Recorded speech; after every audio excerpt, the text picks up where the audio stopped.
எனக்கு நயன்தாரா போகணும். படித்த இளைஞர்களுக்கு வேலை வழங்க மறுக்கிறது. அரசாங்கத்திலே கிட்டத்தட்ட 5 லட்சம் வேலை வாய்ப்புகள் இந்திய தேதியிலே காலியாக இருக்கிறது. ஏன் இந்த அரசு அந்த வேலை வாய்ப்பை நிரப்புவதற்கு நடவடிக்கை எடுக்கவில்லை? அரசுக்கு வருமானம் வருகிறது, ஆனால் மனமில்லை, எண்ணமில்லை. கொள்ளையடிப்பதே ஒரே குறிக்கோளாக கொண்டிருக்கிறது இந்த ஸ்டாலின் அரசு. எதில் எடுத்தாலும் ஊழல். குடிக்கிற தண்ணியிலிருந்து ராத்திரில குடிக்கிற போதை வரைக்கும் ஊழல், எல்லாத்திலும் ஊழல். எல்லா அமைச்சர்கள் மீதும் இன்றைக்கு ஊழல் குற்றச்சாட்டு விசாரணை நடைபெற்றுக் கொண்டிருக்கிறது. உங்களுடைய ஆட்டம் முடிந்து விட்டது. 15ஆம் தேதியோட உங்க ஆட்டம் முடிஞ்சது. இனி நாட்களை எண்ணிக்கொள். எத்தனை பேர் இன்னைக்கு யார் போறார்? இன்னைக்கு ஏன் போறாரா? நாளைக்கு பொன்முடி போறாரா? தேர்தலுக்குள்ள எத்தனை அமைச்சர்கள் சிறையில் இருந்து தேர்தலை சந்திக்க போறார் என்பதை இன்னும் இந்த 30 நாட்கள்ல பார்க்க போறோம். இப்படிப்பட்ட அரசு எல்லாம் முத்தாய்ப்பா வைக்கிற இந்த அரசுடைய மிகப்பெரிய தவறு கவனக்குறைவு என்று மட்டும் சொல்ல மாட்டோம், அலட்சியம். இன்னும் சொல்ல போனால் உடந்தை, இன்னும் சொல்ல போனால் உடந்தையாக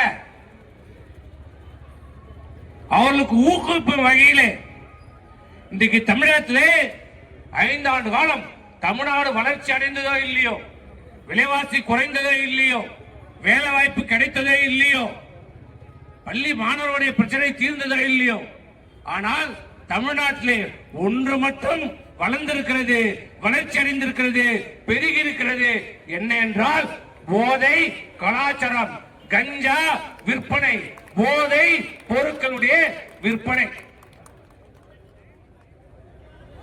எங்கே போனாலும் கஞ்சா. கஞ்சா இல்லாத ஊர் இல்ல, கஞ்சா இல்லாத தெரு இல்ல. அனைத்து பள்ளி வாசலிலும், அனைத்து கல்லூரிகளிலும் வாசலிலும் இன்னைக்கு போதைப் பொருள்கள் தங்கு தடையின்றி சரளமாக கிடைத்துக் கொண்டிருக்கிறது. பள்ளி மாணவர்களுக்கு தேவையான நோட்டு புத்தகம் கிடைக்கிறதோ இல்லையோ, அந்த மாணவர்களுக்கு தேவையான கல்விக்கு தேவையான பொருட்கள் கிடைக்கிறதோ இல்லையோ, கஞ்சா கிடைக்கிறது, கஞ்சா ஊசி கிடைக்கிறது, கஞ்சா எண்ணெய் கிடைக்கிறது, கஞ்சா பவுடர் கிடைக்கிறது, மெத்தபெட்டின் மாத்திரை கிடைக்கிறது.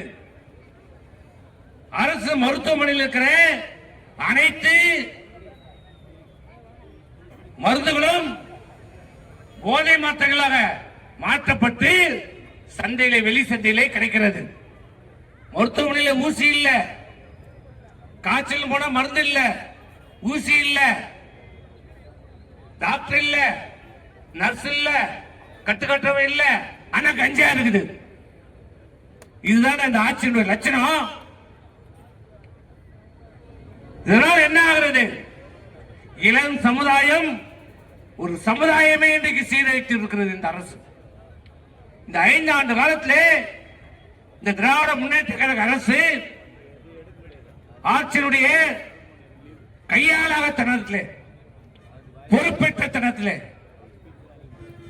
ஆள தெரியாத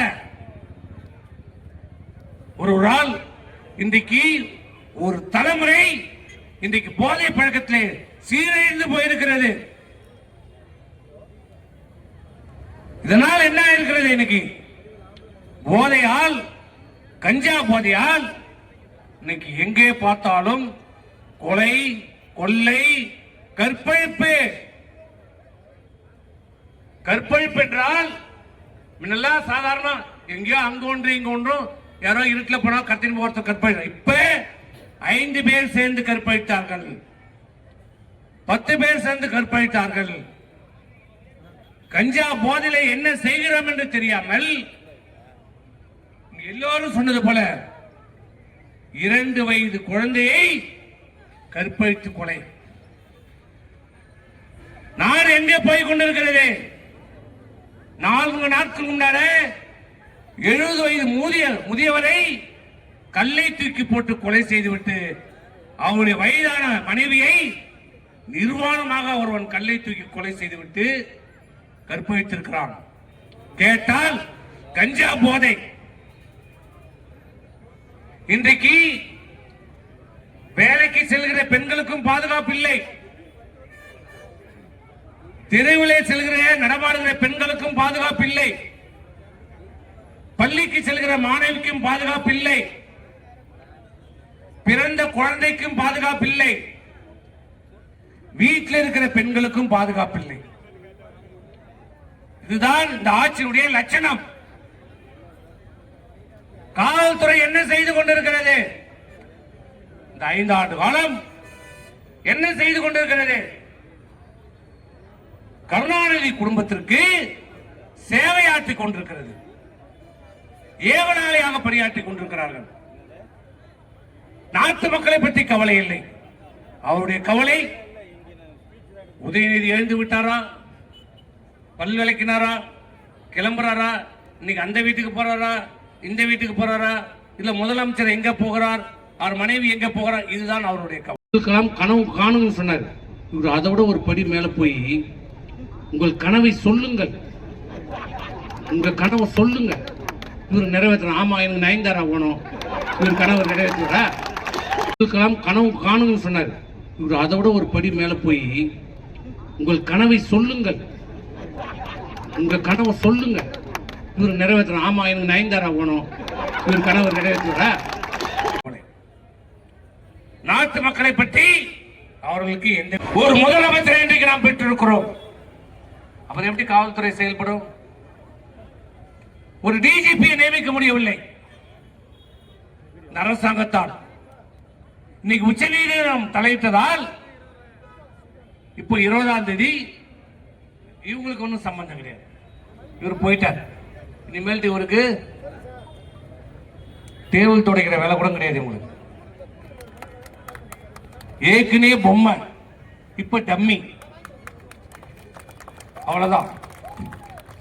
ஆட்சிக்கும் அவருக்கும் இனி எந்த சம்பந்தமும் இல்லை. காவல்துறை வைத்து மிரட்டலாம், உருட்டலாம், அச்சுறுத்தலாம் என்றால் பப்பு வேகாது. அதிகாரிகளை வைத்து சூழ்ச்சி செய்யலாம் நினைச்சா அப்புறம் அந்த அதிகாரி எங்க இருப்பான்னு தெரியாது.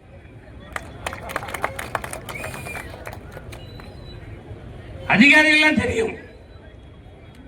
முதல்ல காத்து எங்க வீசுது யாரா தெரியும்னா அதிகாரிக்கும் காவல்துறைக்கும் தான் தெரியும். இப்ப நம்ம எல்லாம் பார்த்துருப்போமே, 10 நாளைக்கு முன்னாடி காவல்காரர் எப்படின்னு இப்ப நம்ம இப்ப பார்த்தா நம்ம அதுலயே நம்ம தெரிஞ்சுக்கலாம் இந்த ஆட்சி போக போதும். காவல்துறை நமக்கு வைக்கிற மரியாதையை வச்சு நம்ம தெரிஞ்சுக்கலாம். இதுவரைக்கும் பர்மிஷனே தர மாட்டாங்க. இதுவரைக்கும் நாங்க இந்த 5 ஆண்டு காலத்துல எந்த பல போராட்டம் நடத்திட்டோம். இது ஒரு போராட்டத்தை கூட காவல்துறை எங்களுக்கு அனுமதி கொடுத்ததே இல்லை. அதுக்கு மாறா வழக்கு தான் போட்டுக்கிறாங்க. முதல் முறையாக இந்த ஆர்ப்பாட்டத்திற்கு தான் காவல்துறையும் அனுமதி கொடுத்துக்கிறாங்க, வருவாய்த்துறையும் அனுமதி கொடுத்துக்கிறாங்க. அப்பயே நீ தெரிஞ்சுக்கலாம் என்னன்னு தெரிஞ்சுக்கலாம். அதிகாரிகள் தயாராகிட்டாங்க, மக்களே நீங்கள் தயாராகுங்க. இந்த 5 ஆண்டு காலத்துல மக்கள் மட்டும் கஷ்டப்படல, உண்மையான அதிகாரிகளும் இந்த ஆட்சியால் கொடுமைப்படுத்தப்பட்டிருக்கிறார்கள். காவல்துறையினுடைய கை கட்டப்பட்டது. தமிழ்நாட்டுடைய காவல்துறை செயல்பட முடியாத காவல்துறை எல்லாம் கிடையாது.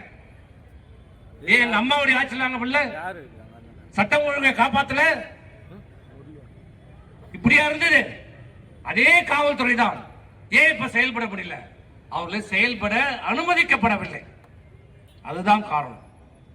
காவல்துறை மீது நம்ம குற்றம் சொல்லி எந்த பலனும் கிடையாது. அவர்களை செயல்பட அனுமதிக்க மறுக்கிறது. காரணம் என்ன? ஏன்னா அதுல அவர் லாபம் கிடைக்கிறது. கள்ள சாராயம், கஞ்சா யாரா விற்கிறான்? சாராயம் கஞ்சாவை யார் விற்கிறான்? அப்புறம் எப்படி காவல்துறை நடவடிக்கை எடுக்க விடுவாங்க? ஆட்சியில ஃபுல்லா அவன் கொள்ளடிச்சுக்கிறான். யாரு? அந்த குடும்பம் கொள்ளடிச்சுக்குது. அப்புறம் கட்சிக்காரன் பிழைக்கணும், என்ன பண்றது? நீ கஞ்சா வித்துக்கிடா, நடவடிக்கை இல்லை. இன்றைக்கு விளாத்தி குளத்தில் ஒரு